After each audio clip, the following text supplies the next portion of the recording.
মির্জা ফখরুল ইসলাম আলমগীর তিনি তাকে আমরা যোগ্য মনে করি। এই জন্য তিনি সজ্জন ব্যক্তি এবং মেধাবী প্রবীণ রাজনীতিবিদ এবং রাজনীতিবিদ হিসেবে তিনি যোগ্যতার পরিচয় দিয়েছেন এবং সাধারণ লোকজনও তাকে পছন্দ করে। মির্জা ফখরুল ইসলাম আলমগীর তাকে পছন্দ করে। বিষয় হলো যে কর্নেল অলি আহমেদ তিনি বীর মুক্তিযোদ্ধা, সেই হিসেবে ঠিক আছে, কিন্তু তিনি তার মুক্তিযুদ্ধের আদর্শ পরিপন্থী বা বিরোধী যারা তাদের সাথে জোট করার কারণে তার যে গ্রহণযোগ্যতা ছিল সেটা সাধারণ লোকজন এই বিষয়টিকে ভালোভাবে দেখছে না।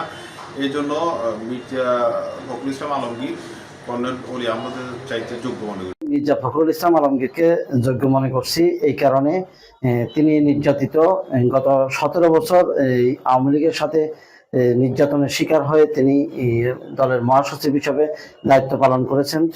সেই হিসাবে বর্তমান প্রধানমন্ত্রী জনাব তারেক রহমান তিনি যোগ্য মনে করি ওনাকে রাষ্ট্রপতি হিসাবে মনোনয়ন দিয়েছেন। আমরাও মনে করি উনি রাষ্ট্রপতি হিসাবে ভালো করবেন, এই কারণে আমরা ওনাকে সমর্থন করি। পাশাপাশি জামাতে ইসলাম বা দলের পক্ষ থেকে কর্নেল অলি আহমদকে মনোনয়ন দিয়েছেন। তিনি ভালো লোক, তবে তিনি মুক্তিযোদ্ধা হয়ে পাশাপাশি উনি যে জোটের জামাতে ইসলামের জোটের থেকে প্রার্থী হয়েছেন, এ বিষয় নিয়ে দেশব্যাপী একটা আলোচনা সমালোচনা রয়েছে।